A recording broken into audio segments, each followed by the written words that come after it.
हम लोग आज बायोटेक्नोलॉजी के इंट्रोडक्शन का पार्ट सेकंड पढ़ने जा रहे हैं। देखिए, आज का जो टॉपिक है वो हमारा है डिवाइसेस ऑफ बायोटेक्नोलॉजी, यानी कि जैव प्रौद्योगिकी की युक्तियां। जैव प्रौद्योगिकी की युक्तियों की हम बात करते हैं तो हम दो प्रकार की युक्तियों की बात करते हैं, दो प्रकार की डिवाइसेस की बात करते हैं। सबसे पहले परंपरागत जैव प्रौद्योगिकी, ट्रेडिशनल बायोटेक्नोलॉजी, और जो दूसरा है वो क्या चीज है, that is known as the modern biotechnology, यानी कि आधुनिक जैव प्रौद्योगिकी। अब दोनों में क्या फर्क है, देखिए, ये जो परंपरागत जैव प्रौद्योगिकी है, राइट, इसके अंतर्गत खाद्य पदार्थ किण्वन यानी कि जो फूड फर्मेंटेशन एवं जैव नियंत्रण यानी कि बायोलॉजिकल कंट्रोल आते हैं। वापस से बता दूं, परंपरागत जैव प्रौद्योगिकी के अंतर्गत खाद्य पदार्थ किण्वन यानी कि food fermentation and biological control, जैविक नियंत्रण आते हैं।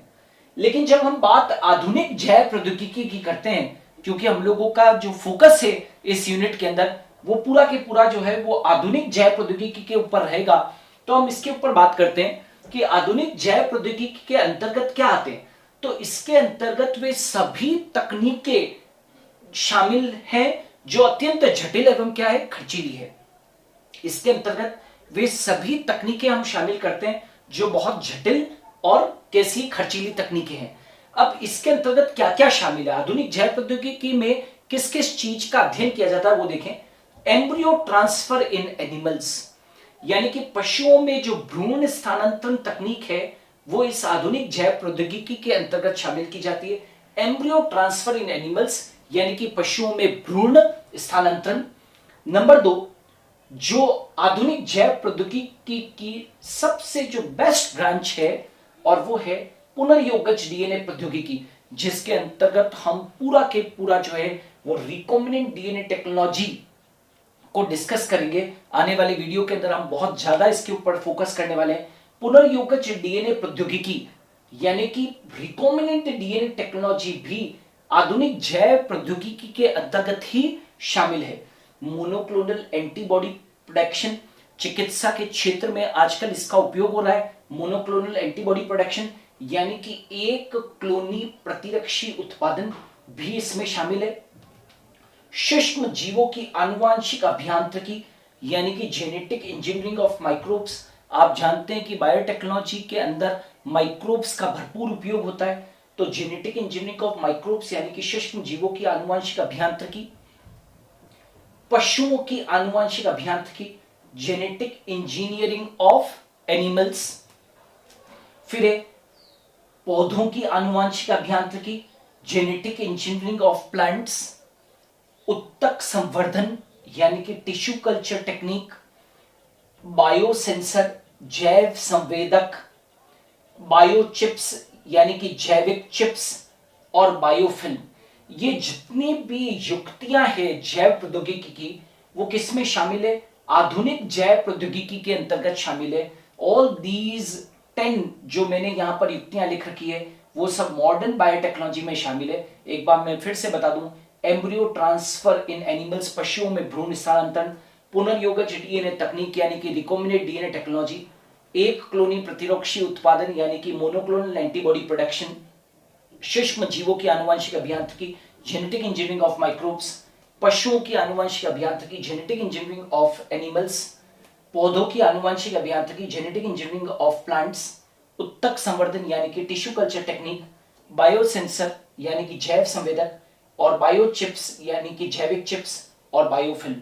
ये आने वाले दिनों के अंदर ये सब जो हैं, जो आप लोग युक्तियां देख रहे हैं, ये कहीं ना कहीं बायोटेक्नोलॉजी के अंदर और उससे संबंधित शाखाओं के अंतर्गत हम इन्हें सभी को पढ़ेंगे। ओके, तो ये तो थी डिवाइसेस ऑफ बायोटेक्नोलॉजी, जैव प्रौद्योगिकी की युक्तियां।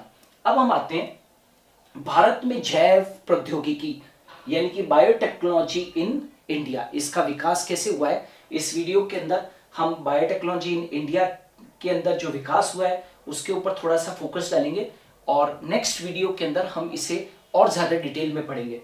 देखिए, भारत में इसका इतिहास क्या है। देखिए, भारत में 1982 में भारतीय विज्ञान कांग्रेस यानी कि इंडियन साइंस कांग्रेस में सर्वप्रथम जैव प्रौद्योगिकी के महत्व पर बल दिया गया। ओके, क्या कहा मैंने, इंडिया के अंदर 1982 में भारतीय विज्ञान कांग्रेस यानी कि इंडियन साइंस कांग्रेस में सर्वप्रथम जैव प्रौद्योगिकी के महत्व पर बल दिया गया, राइट।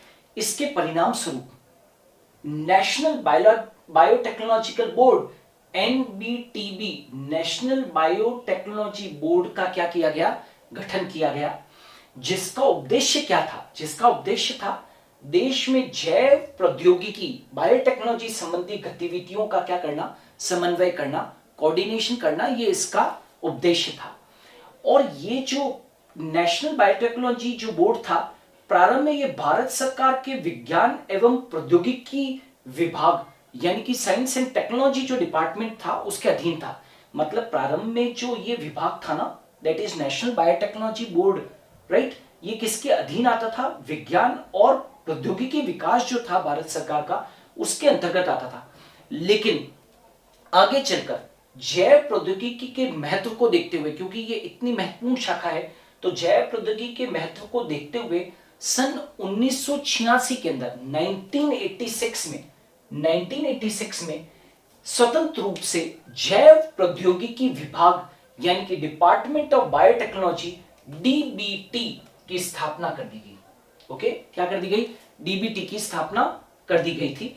और इस विभाग द्वारा, इस विभाग का काम क्या था, तो इस विभाग द्वारा जैव प्रौद्योगिकी के क्षेत्र में अनुसंधानरत यानी कि रिसर्च जितने भी अनुसंधानरत राष्ट्रीय तथा अंतरराष्ट्रीय स्तर के संस्थानों, विश्वविद्यालयों, ओके, में मूलभूत सुविधाओं का क्या करना, विकास करना, विशेष अनुसंधान केंद्रों की स्थापना तथा स्थापित विशेष केंद्रों के सुदृढ़ीकरण हेतु अनुदान प्रदान किया जाना, ये इसका गोल था। मैं फिर से बता दूं, ये जो 1986 में एक स्वतंत्र रूप से जो जैव प्रौद्योगिकी विभाग डिपार्टमेंट ऑफ बायोटेक्नोलॉजी बनाया गया था, इसका मुख्य उद्देश्य क्या था, इस विभाग द्वारा जैव प्रौद्योगिकी के क्षेत्र में अनुसंधानरत जितने भी राष्ट्रीय तथा अंतरराष्ट्रीय स्तर के जो संस्थान हैं, विश्वविद्यालय हैं, में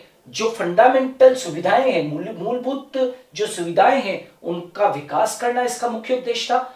विशेष अनुसंधान केंद्रों की स्थापना करना भी इसका उद्देश्य था, तथा जितने भी जो स्थापित विशेष केंद्र हैं उनको सुदृढ़ बनाने हेतु अनुदान प्रदान करना भी इस DBT डिपार्टमेंट ऑफ बायोटेक्नोलॉजी का क्या था, मेन इसका उद्देश्य था। और इसी उद्देश्य के अंतर्गत भारत के अंदर डिपार्टमेंट ऑफ बायोटेक्नोलॉजी ने कई सारे केंद्रों की विभिन्न शहरों के अंदर स्थापना की थी। अब वो केंद्र कौन कौन से थे जिनकी स्थापना जो है वो DBT ने की थी भारत के अंदर, उनको पढ़ने के लिए, उनको जानने के लिए और बायोटेक्नोलॉजी को भारत में और डिटेल में पढ़ने के लिए, राइट, हम लोग नेक्स्ट वीडियो के अंदर उसके ऊपर फोकस करेंगे। सो थैंक्स अ लॉट, और इसका स्क्रीनशॉट ले लीजिए ताकि आप अच्छे से नोट्स मेंटेन कर पाए।